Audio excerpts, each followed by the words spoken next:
Muy buenas tardes o buenas noches, queridos estudiantes del Colegio Vespertino San Alfonso. Les habla su profesora Carolina González, quien conforma el equipo de Ciencias de los Cuartos Medios. Junto con el profesor Marcelo y la profesora María Pía, queremos en esta oportunidad trabajar con ustedes el material que se ha enviado durante las clases anteriores. ¿De acuerdo? En ese sentido, tenemos que presentar la guía que va adjunta a este video para explicar los contenidos semestrales. ¿De acuerdo? Entonces, como objetivos principales de esta clase, tenemos que es importante analizar el papel biológico de la homeostasis en la regulación y coordinación del funcionamiento de todos los sistemas del cuerpo humano. ¿De acuerdo? Pero por otro lado tenemos que explicar, ¿cierto?, las estructuras que están especializadas para generar y contribuir a este equilibrio de tal manera de enfrentarnos de mejor manera a los patógenos o a los estímulos que están en el exterior. Es así, niños y jóvenes, incluso adultos, que el cuerpo humano tiene varios sistemas, pero dentro de ellos hay 3 sistemas que son muy relevantes para generar esta homeostasis. Repito, la homeostasis es la forma por la cual el trabajo controla y regula las actividades corporales para vivir en equilibrio con los estímulos o con los elementos que estamos envueltos. ¿De acuerdo? Entonces, en ese sentido, chiquillos, nosotros vamos a hablar de 3 grandes sistemas: el sistema nervioso, el sistema endocrino y por último el sistema inmunológico. Cuando hablo yo o trato de entender el sistema nervioso, me voy a ver enfrentado bajo un sistema que está principalmente formado de 2 grandes grupos. El primer grupo de estructuras biológicas es el sistema nervioso central. El sistema nervioso central, piensen ustedes que es del cuello hacia la parte superior de mi cuerpo, ¿ya? Y el sistema nervioso central, chiquillo, está conformado principalmente del encéfalo y de la médula espinal. Ambos órganos son los encargados de absorber o recibir la información, procesar la información y luego enviar una respuesta. Esta respuesta es enviada a la segunda parte de nuestro sistema nervioso, que es el sistema nervioso periférico, que viene siendo del cuello hacia abajo. Es decir, este está formado de nervios, de ganglios, que van a recibir el estímulo externo, pero que a su vez va a llevar la respuesta dirigida y controlada ya sea por el encéfalo o médula espinal, y estos 2 forman el sistema nervioso central. Entonces, chiquillos, como ven la guía de trabajo, acá dice que hay una estructura significativa que se llama neurona. ¿Por qué hablo de la neurona, chiquillos? Porque resulta que para que se conecte el sistema nervioso central, parte superior de nuestro sistema, con el sistema nervioso periférico, necesita una microestructura que se llama neurona, que conecta ambos sistemas. Ahora, para poder entender la neurona, se ha descubierto que la neurona es una célula. Y recuerden que la célula es la unidad básica de la vida, es lo más pequeño que tiene todo ser vivo. En ella ocurren las reacciones metabólicas, ocurren las reacciones químicas, y por eso se dice que las células tienen vida. Las neuronas, por ser células, también dan ejemplo de esta vida, de esta acción, de esta actividad. No olvidemos, además, que las neuronas son células eucariontes. ¿Qué significa esto? Son aquellas células que contienen núcleo. ¿Y por qué es importante el núcleo? Porque contiene ahí la célula el material genético. Es decir, la neurona tiene un código genético que la hace ser quien es y por qué está ahí. ¿De acuerdo? Y por otro lado, podemos decir que el ser humano es un organismo pluricelular. es decir, está formado de muchas células y hay evidencia de que las neuronas son millones y millones de células. Ahora, ¿qué es lo que pasa acá? Resulta que una neurona se conecta con otra a través de sus extremidades, ¿ya? Una neurona en una parte de su estructura celular tiene dendritas. Esas son las terminaciones. Pero por otro lado, otra neurona tiene otra estructura que se llaman botones sinápticos que están parte o son partes del axón.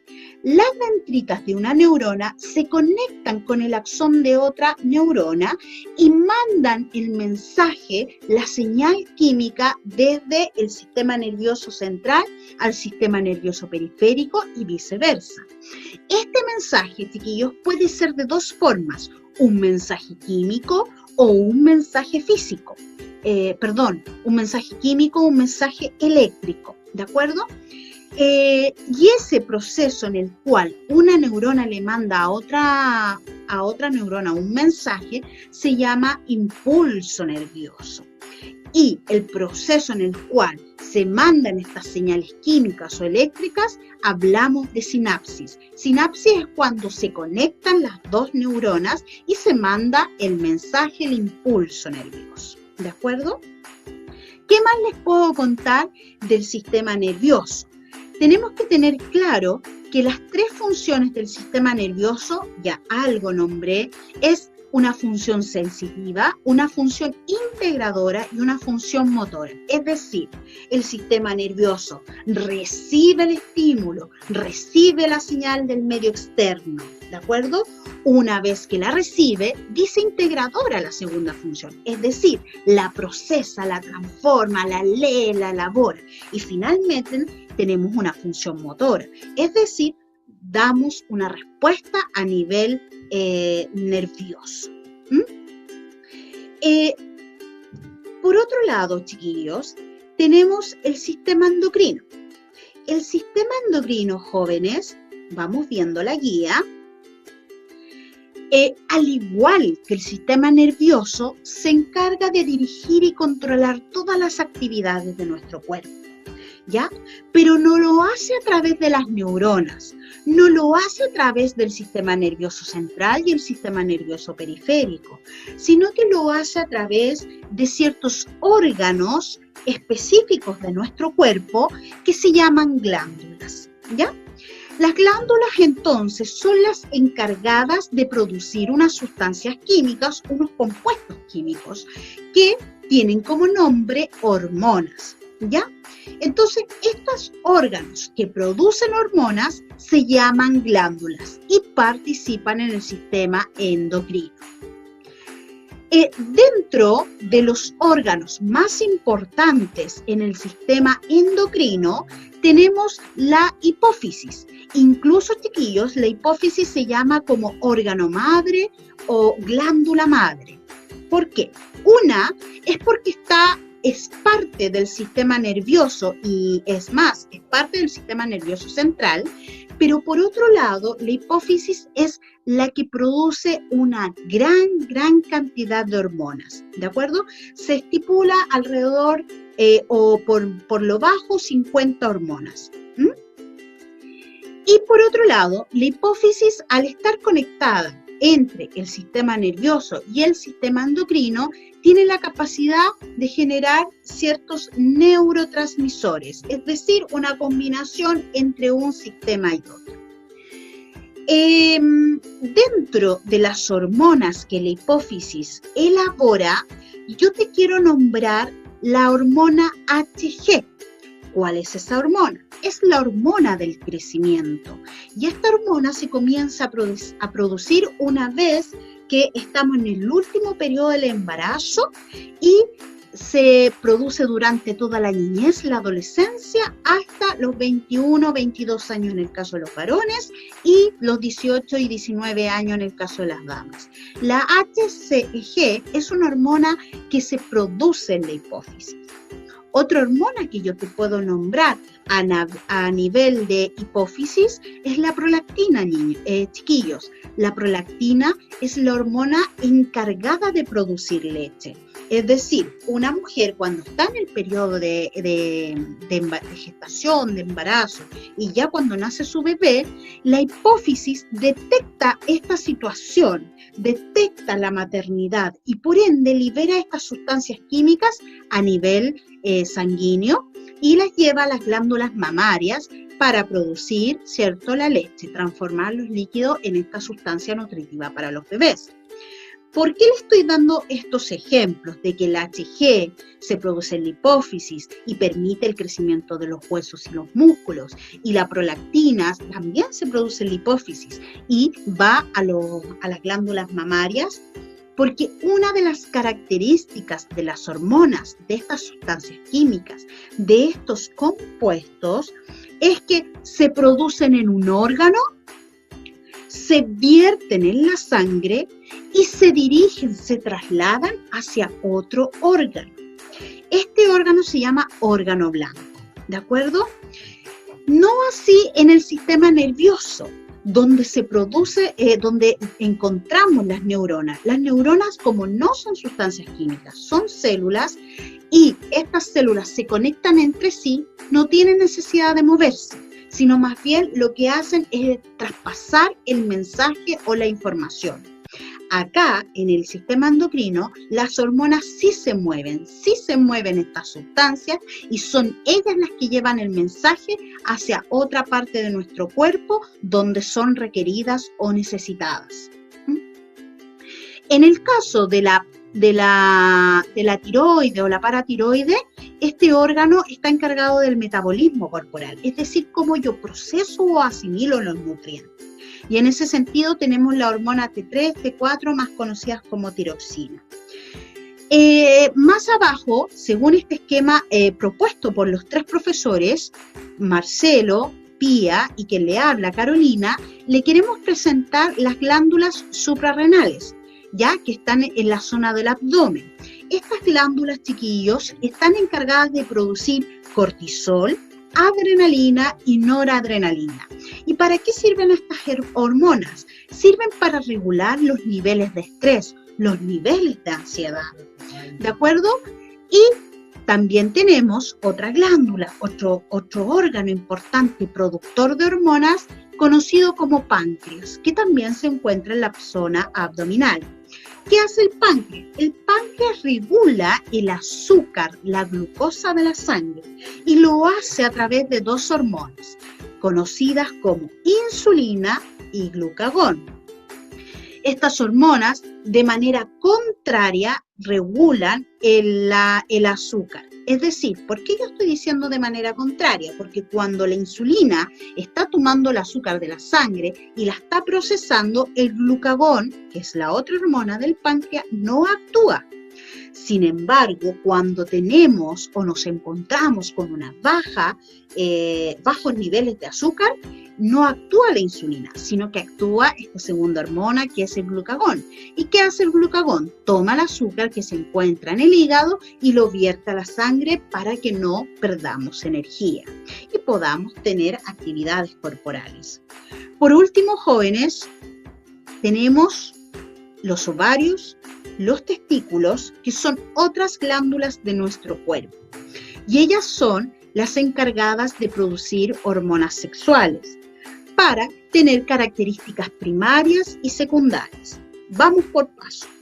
Sé que es mucha información, pero tú puedes ver este video cuantas veces lo necesites para ir tomando apuntes y siguiendo la idea central, que es entender que estos sistemas regulan y controlan nuestro cuerpo. Yo les comentaba que los ovarios y los testículos son los órganos encargados de las características sexuales. ¿Qué hormonas producen? En el caso del ovario tenemos dos hormonas conocidas como progesterona y estrógeno. Y en el caso de los testículos tenemos la testosterona. Cuando yo digo que estas hormonas, aportan a las características primarias, me refiero que aportan a la liberación de espermatozoides y a la liberación de los ovocitos, más conocidos como óvulos para ustedes, pero la palabra técnica biológica es ovocitos.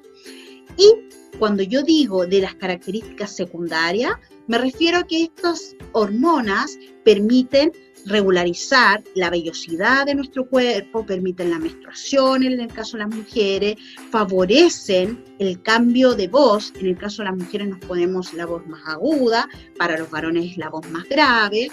En el caso de los hombres se ensanchan de hombros, pero en el caso de las mujeres nos ensanchamos en las caderas y nos crecen las mamas. Es decir, características que nos hacen decir quién es hombre o quién es mujer.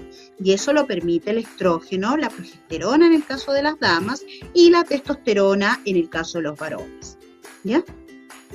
Por lo tanto, quiero decirles algo más, quiero contarles algo más. El ovario y los testículos, si bien es cierto, son glándulas porque producen hormonas, también son conocidos como gónadas. ¿Qué significa la palabra gónada? Significa, chiquillos, que son órganos sexuales que producen células sexuales. ¿Cuál es la célula sexual de la mujer? Los ovocitos. ¿Y cuáles son las células sexuales de los hombres? Los espermatozoides, ¿ya? Sigamos. Yo les comentaba que en el caso del páncreas, y esto pasa en los distintos órganos que el sistema endocrino produce hormonas, pero yo les daba el ejemplo del páncreas, que es el encargado de regular el azúcar. Y resulta que el azúcar lo regula a través de la insulina y el glucagón. También les dije que estas dos hormonas no trabajaban en conjunto, sino que trabajaba una y después otra. Es decir, aquí observamos un fenómeno biológico llamado retroalimentación negativa. ¿Qué significa retroalimentación negativa? O el feedback, ¿cierto? Como muestra este esquema. La retroalimentación significa que mientras una hormona está actuando, la otra posiblemente no. Retroalimentación negativa significa que mientras el glucagón actúa para absorber para trabajar el azúcar en la sangre, la insulina no lo hace. Pero si el glucagón se encuentra inactivo, la insulina actúa, o sea, se encuentra activa. Retroalimentación negativa significa que mientras una trabaja, la otra no. Y cuando la otra deja de trabajar, la otra sigue trabajando. En cambio, la retroalimentación positiva es lo contrario a lo que te expliqué recién. Significa que mientras una hormona trabaja, la otra también lo hace y aporta a la acción que se quiere realizar. Hace un ratito atrás yo te hablé de la prolactina, que es la hormona productora de leche en el periodo del embarazo y de la maternidad. Bueno, esta prolactina tiene otra hormona que se complementa, que es la oxitocina. La oxitocina por lo general se conoce en el momento que nosotras estamos en trabajo de parto. Es decir, fortalece y ayuda a controlar el dolor, el nivel de estrés cuando nosotras nos encontramos en este proceso de trabajo de parto. Pero no solamente hace eso, sino que también ayuda a la prolactina para producir leche. Entonces, mientras la prolactina se está produciendo, la oxitocina también lo está haciendo para favorecer la producción o la lactancia materna. Esa es una retroalimentación positiva. Y la relación insulina-glucagón es una retroalimentación negativa. Insisto, chiquillos, la retroalimentación negativa es cuando una hormona actúa y la otra no. Y después la segunda hormona actúa y la primera hormona deja de actuar. Pero la retroalimentación positiva es cuando ambas actúan para fortalecer la acción o la respuesta frente al estímulo. ¿De acuerdo? Entonces, si nos vamos a la guía, chiquillos, podrán observar que aquí hay un cuadro resumen de lo que te acabo más o menos de explicar. Primera cosa, ¿Cuál es la vía utilizada en el sistema nervioso? Aquí dicen los nervios, porque los nervios están formados de neuronas. Y en el caso del sistema endocrino, la sangre, porque las hormonas, una vez que se producen en un órgano, en una glándula, se vierten, se entregan a la sangre para que éstas viajen hacia otro órgano. Luego, este cuadro, resumen, te dice sistema de transmisión, o sea, ¿de qué manera actúa?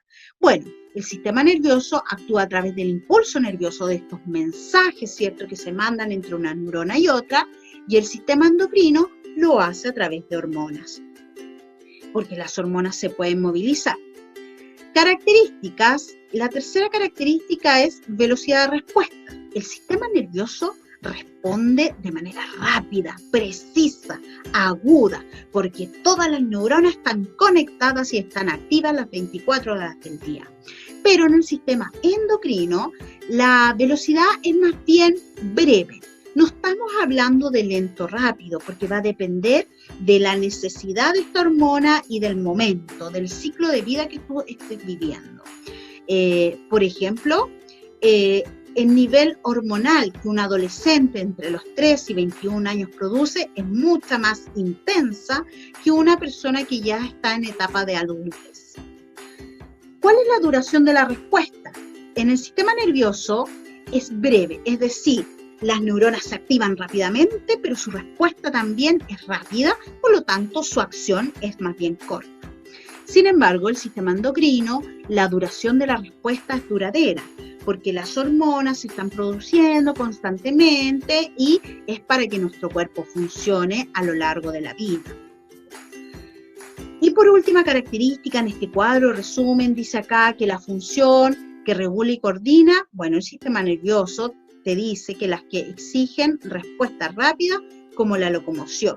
Y el sistema endocrino dice en este esquema que las que exigen respuesta mantenida, como el crecimiento, desarrollo y metabolismo. O sea, apunta a que va a depender de lo que necesita el cuerpo para generar cierta respuesta inmediata o duradera.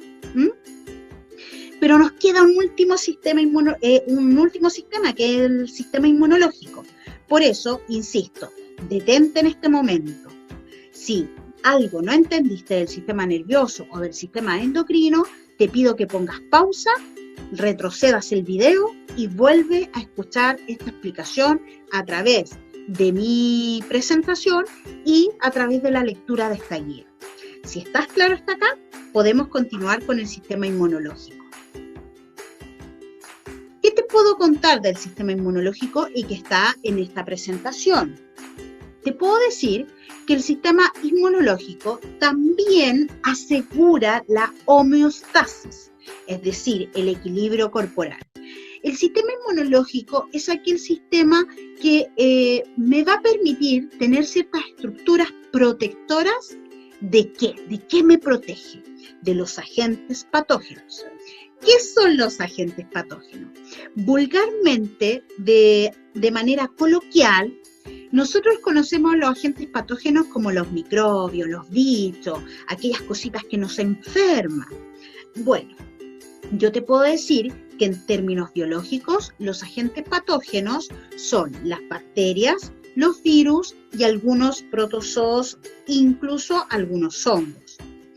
¿Ya? Esos son los agentes patógenos. Entonces, acá el sistema inmunológico lo que hace, insisto, es en tener barreras protectoras y dar respuestas a este enfrentamiento frente a los patógenos. ¿Qué órganos son los que participan en el sistema inmunológico? Bueno, acá tenemos algunos. Las amígdalas, el timo, el ganglio linfático, el vaso, la médula ósea y los vasos linfáticos. Estos órganos se encargan, ¿cierto?, de aportar al sistema inmunológico, de aportar a las defensas, ¿cierto?, y protegernos de estos agentes patógenos. ¿Cuáles son los mecanismos? Tenemos dos mecanismos, la inmunidad innata, ¿cierto? ¿Qué significa inmunidad innata, chiquillos? Significa que yo ya la tengo esas defensas. Y la adaptativa significa que yo voy adquiriendo a través del tiempo y que incluso me puedo incorporar de manera sintética. ¿Qué tipo de barreras tenemos? Tenemos las barreras primarias, que vendría siendo la piel y las mucosas de la nariz, de la oreja, incluso hasta las mucosas vaginales, que son protectoras de bacterias y hongos. Y tenemos las barreras secundarias, que aquí tenemos la respuesta inflamatoria y la acción de células fagocíticas. ¿Qué significa barrera secundaria? Significa que si por ABC motivo la barrera primaria no funcionó y el patógeno entró a mi cuerpo, lo que hacen las células corporales es agarrarlo, tomarlo, meterlo en una bolsa, desintegrarlo y luego lo desecha. Esas son las barreras secundarias, ¿ya? Insisto, viene la célula, detecta al agente patógeno, lo toma, lo envuelve, lo mata, lo tritura y después lo desecha. ¿Qué más queremos indicarte en esta guía? La guía te presenta que tenemos respuestas específicas dentro de la inmunidad humoral y de la inmunidad celular. La inmunidad humoral está regulada por los linfocitos B y la inmunidad celular está regulada por los linfocitos T. ¿Qué son los linfocitos? Los linfocitos son células. Ustedes quizás lo han escuchado como los glóbulos blancos, pero técnicamente se llaman linfocitos B y linfocitos T. ¿Y cuál es la diferencia? Que los linfocitos B poseen unos anticuerpos y los linfocitos T poseen unos receptores. O sea, tienen distinta estructura celular para poder detectar los agentes patógenos. Además, quiero decirles que la inmunidad humoral y celular actúan más tarde. O sea, las barreras primarias y secundarias es nuestra primera fuente para atacar al patógeno, pero si ya ninguna de estas dos sirven o funcionan, viene la inmunidad humoral o la inmunidad celular. ¿De acuerdo? Continúa esto, la guía te quiere presentar un esquema resumen, ¿ya? Que te habla sobre el sistema inmune innato y adaptativo. Y te presenta unas ciertas diferencias. Por ejemplo, el sistema inmune no es específico, en cambio el sistema adaptativo es específico. ¿Qué quiere decir esto? Como no es específico, presenta la primera línea y la segunda línea de barrera. En cambio, con el específico tenemos la inmunidad humoral y la inmunidad celular. Se demora más, pero identifica claramente quién es el patógeno y cómo atacar a ese patógeno. ¿De acuerdo? Chiquillos, para ir avanzando, acá te presentamos un cuarto punto que es como el resumen de lo que yo te estoy explicando. Es decir, no olvidemos que el sistema nervioso, el sistema endocrino y por último el sistema inmunológico trabajan siempre en conjunto para asegurar el equilibrio y el control de los estímulos y de todo lo que está pasando en nuestro interior. Eso se llama homeostasis. Ahora te quiero decir cómo mejorar y fortalecer la homeostasis. Bueno, aquí viene inmediatamente el sentido de tener el concepto de la vida saludable y de la actividad física. Para fortalecer cualquier parte de mi cuerpo, desde lo micro a lo macro, es decir, desde una célula hasta llegar a los sistemas, yo debo hacer deporte, yo debo tener un ejercicio completo, yo debo, chiquillos, tener una vida saludable.